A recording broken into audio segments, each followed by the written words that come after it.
Olha só, esse jogo é o Hug Hug. Você pode não lembrar desse jogo ou não conhecer esse jogo. Assim que eu vi, que eu comecei a ler, comecei a assistir alguns vídeos, realmente eu nunca tinha visto algo parecido. Mas com certeza, se você tem criança em casa, essa criança vai conhecer. Até porque esse jogo virou febre nas redes sociais. Crianças de 6 anos de idade já estão acessando esse conteúdo, jogando, assistindo vídeos, e olha que a faixa etária indicada para esse jogo é 12 anos para mais, tá? 12 anos para cima. Mas o que é que tem de tão preocupante nessa história? É um ursinho azul, como vocês estão observando, aparentemente inocente, mas quando ele revela o sorriso dele, aí a gente vê um quê de monstruosidade. Como é que é a história desse jogo? Ele se passa numa fábrica abandonada, e aí esse brinquedo ganha vida e começa a perseguir quem abandonou ele lá, ou seja,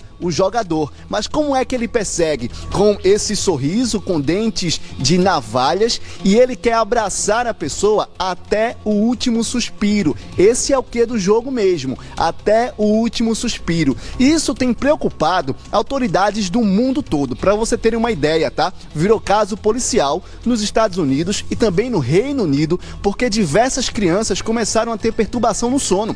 Na Espanha, esse jogo chegou a ser proibido nas escolas, e no Uruguai, 7 crianças se mutilaram por causa dessa história, se mutilaram por causa dessa história. E aí cabe o alerta, porque não é um jogo infantil. Quem vai fazer esse alerta é Giovanni Santoro, chefe de comunicação aqui da Polícia Federal. Giovanni, muito bom dia, muito obrigado por conversar com a gente.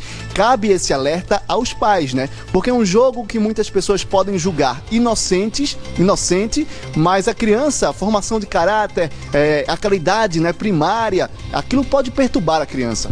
Muito bom dia, Jetson, bom dia, Vinícius, no estúdio, a todos que nos assistem. Exatamente, por isso que a gente tem um grupo de ação social aqui dentro da Polícia Federal que ministra essas palestras, e quando a gente percebe que existe alguma problemática com relação não só a jogos, como também a algumas ocorrências nas redes sociais, a gente procura se antecipar e fazer esse alerta aos pais. Claro, sem causar pânico, sem causar terror. Por quê? Porque a informação qualificada, o controle dos pais sobre o que esses filhos estão vendo na internet é de fundamental importância. Hoje em dia, inclusive, Mike, já existe até controle parental, que pega o computador ou o celular da criança e limita com algumas coisas. Por exemplo, o limite de idade, como você bem falou, Gerson, esse jogo é para pessoas de 13 anos e não inferior a 13 anos. Se tem 13 anos a faixa etária, é porque foi estudado por pedagogos, psicólogos, para poder então estar colocando essa faixa etária. Ele limita também o tempo de uso que a criança gasta na internet. Então é necessário realmente ter esse controle e esse acompanhamento dos pais na internet para o que os seus filhos estão vendo, principalmente diante das telas.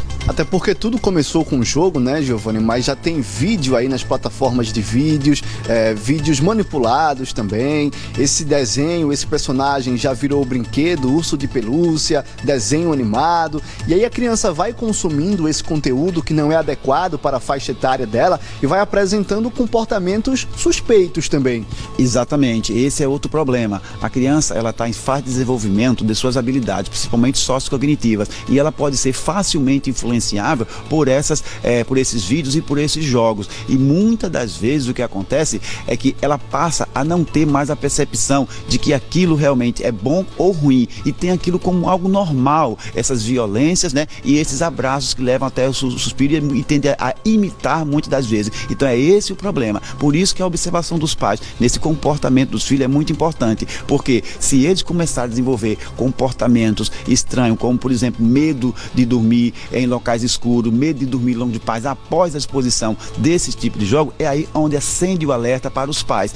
Principalmente, se isso acontecer, é necessário que os pais procurem uma ajuda especializada de um profissional da área, eu estou falando do psicólogo, para que ele possa então ver o que é que esse menino ou menina está passando, para poder ter essa ajuda profissional.